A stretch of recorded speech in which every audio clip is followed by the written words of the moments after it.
Y hablando de la reforma laboral, por esta misma razón, hoy en los estudios de CTE Barranquilla nos está acompañando Charles Chapman. Él es específicamente especialista en Derecho Laboral. Bienvenido a CTE Barranquilla.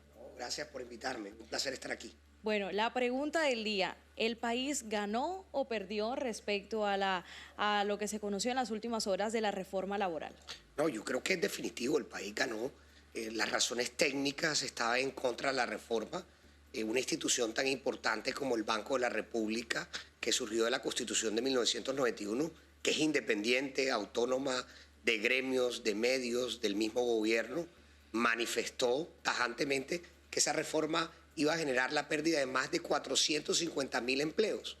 Ya con esa razón era suficiente para que hace varios meses se cayera la reforma. Yo creo que duró mucho y nos tocó a las personas, a la sociedad, a nosotros como expertos en la materia, realmente trabajar arduamente para que lo técnico prevaleciera a los discursos ideológicos. Hoy me siento muy complacido porque salvamos más de 450.000 empleos en Colombia al hundirse el día de ayer la reforma. Bueno, al momento de dar a conocer por parte de la ministra de Trabajo, Gloria Inés Ramírez, específicamente, ella dio a conocer diferentes artículos de esta reforma. Uno de ellos son las horas laborales. Muchos aseguran que se están trabajando más horas de lo normal, pero muchos colombianos aseguran y apoyaron lo que es la reforma. ¿Será que muchos colombianos no tenían en cuenta cuáles serían de pronto lo negativo de esta reforma, sino solamente veían una parte de la perspectiva de lo que traería esta reforma laboral en Colombia? Lo que pasa es que en Colombia no se le dijo a la gente realmente todo el contenido de la reforma. Por ejemplo, la reforma establecía que en la tercerización de servicios había una solidaridad plena. ¿Qué significa eso? Que si uno en la casa contrata a un maestro de obra para que le arregle el techo o un contratista para que le arregle el jardín, uno como en el hogar respondía solidariamente frente a esos trabajadores. ¿Qué iba a pasar? En la vida real, las empresas o las personas no iban a contratar contratistas pequeños porque no teníamos la capacidad de vigilar al contratista que nos arreglara el techo, que nos arreglaba el baño. ¿Y qué consecuencias generaría? Que terminábamos contratando empresas grandes, que esos contratistas pequeños iban a desaparecer. Segundo, hay que tener en cuenta que en Colombia el 98% de empresas que renovaron matrículas este año son micros y pequeños empresarios. Es el negocio de la esquina, la venta de arepas, la de ferretería, la peluquería. Esas empresas a duras penas están subsistiendo, la economía está decreciendo. Si tú le incrementas los costos a esa gran mayoría, lo que vas a generar es más informalidad. Y eso hay que verlo, este no es un país de ricos. Claro que sí, en caso de que le hubiesen dado una vía libre a esta reforma laboral, ¿cómo se hubiesen visto o cómo sería el panorama de las micro, pequeñas y medianas empresas aquí en Colombia? No sé, los mismos estudios técnicos serían las más afectadas, son las que tienen la menor capacidad de resistencia. Se salvaron muchas micro y pequeñas. Yo creo que esto hubiera sido casi parecido a lo que ocurrió en pandemia. Afortunadamente la reforma no pasó, prevalecieron los criterios técnicos, la sociedad trabajó mucho por este gran resultado. Hoy debemos celebrar. Hoy debemos celebrar, sin embargo, hay muchos de los colombianos que opinan lo contrario. ¿Por qué será que muchos tienen esta perspectiva de que la reforma laboral sí ayudaría a poder disminuir la brecha económica y social existente en el país? No, muy buen punto, y por eso nosotros hemos dicho en todos los espacios donde nos han entrevistado que se logró un gran reto, salvamos más de 450.000 empleos, pero no nos quedamos solo con eso.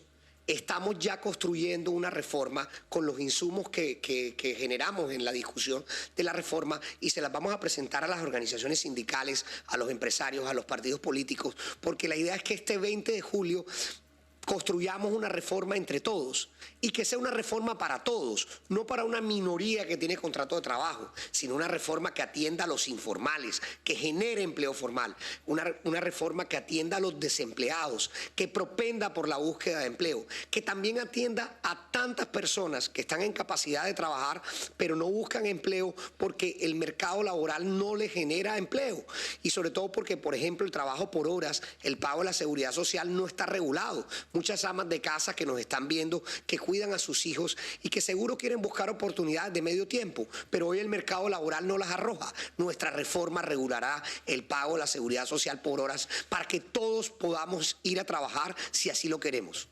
El tema de la reforma laboral obviamente va a estar continuando el otro mes, específicamente en el mes de julio, porque van a estar reuniendo otras perspectivas, otros artículos que obviamente puedan reunir todas las necesidades que hay en el país en general. Si hablamos obviamente de las micro, de las pequeñas y medianas empresas, en su momento la ministra de Trabajo, Gloria Inés Ramírez, aseguró que estas se verían muy beneficiadas. Sin embargo, muchos de los colombianos también aseguraron, como usted, que obviamente no se verían para nada beneficiadas, sino las más perjudicadas específicamente. ¿Qué sería lo que en realidad usted como experto cree que necesita una buena reforma laboral para poder abarcar todo a nivel de Colombia y por ende, obviamente, disminuir las brechas no solamente de economía, sino de salud, de todo lo que se puede ver a raíz del trabajo y de la economía en Colombia? Excelente pregunta. Yo pienso que la reforma se debe ocupar por las principales problemáticas del mercado laboral. ¿Estas cuáles son? Y ellos son los más vulnerables. Uno, hay 50 millones de colombianos, de esos 50 millones de colombianos hay 39 que tienen capacidad de trabajar, 39 millones. De esos 39 millones hay 16 que no buscan empleo, mayoritariamente mujeres, en un 70%, porque están cuidando a sus niños. Nosotros que tenemos que hacer, o nuestra propuesta es hacer una regulación que permita el trabajo por horas, que las mujeres que cuidan a sus niños puedan trabajar tiempos parciales y se les pueda pagar seguridad social parcial. Segundo tema de preocupación, una reforma que genere empleo, que busque promover la creación de empleo. Colombia hoy es el tercer país de los países OCDE que tiene desempleo, nos gana solamente España y Grecia. Chistosamente la ministra quería replicar el sistema español donde nos ganan en desempleo. Eso no es lo que queremos para nuestro país. Lo tercero, un país que genere ventajas para la micro y pequeña empresa, que se le dé preferencias de oportuno pago, que se le dé preferencias en las licitaciones, que tengan un sistema preferencial, que el registro de la Cámara de Comercio no sea el 100% inicialmente, ni los parafiscales, sino que progresivamente lo paguen, de tal manera de que esas micro y pequeñas empresas puedan crecer y generar empleo formal. Adicionalmente, dentro de nuestras propuestas está lo que se denomina en la doctrina el triángulo de oro. ¿Qué es el triángulo de oro? Crear un seguro de desempleo. Para mí no me sirven para nada las indemnizaciones ni la inamovilidad si yo no tengo cómo, cuando quedo sin trabajo, no tener un subsidio o un auxilio que me genere poder seguir subsistiendo en los tiempos que estoy sin empleo. Nosotros proponemos un seguro de desempleo, un servicio al empleo, que el Estado o las cajas de compensación le ayuden a buscar trabajo a los empleados. Y finalmente flexibilidad, porque se ha dicho en el mundo que donde hay flexibilidad para el ingreso y el retiro, más personas se arriesgan a hacer negocios.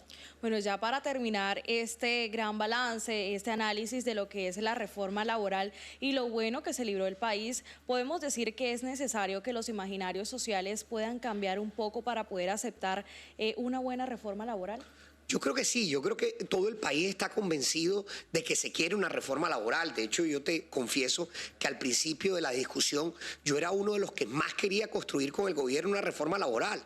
Pero cuando se generó un debate de sordos, el gobierno no escuchaba, cuando uno veía los estudios técnicos, porque esto no es una sola discusión de derechos, sino también de aspectos económicos, y el Banco de la República nos advierte los 450.000 empleos, y el gobierno no escucha, uno dijo, definitivamente aquí hay que cambiar la estrategia, y la estrategia era hundir el proyecto, y lo logramos. Ahora la estrategia ¿cuál es? Construir entre todos un nuevo proyecto y presentarlo el 20 de julio en la nueva legislatura, un proyecto que sea para todos. ¿Se esperan cambios positivos para el 20 de julio? Esperamos que sí, o sea, las marchas de ayer, lo que sucedió con esta reforma laboral. Yo creo que debe el gobierno reflexionar.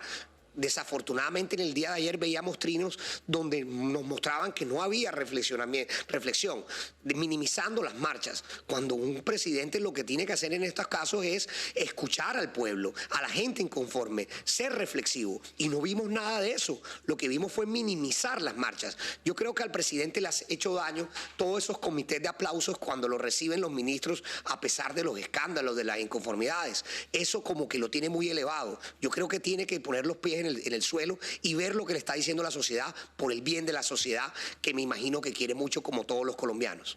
Gracias, doctor Chapman, por estar acompañándonos aquí en esta tarde a través de CT Barranquilla para poder analizar lo que trae y lo que no da buenos resultados de la reforma laboral. Gracias a ustedes.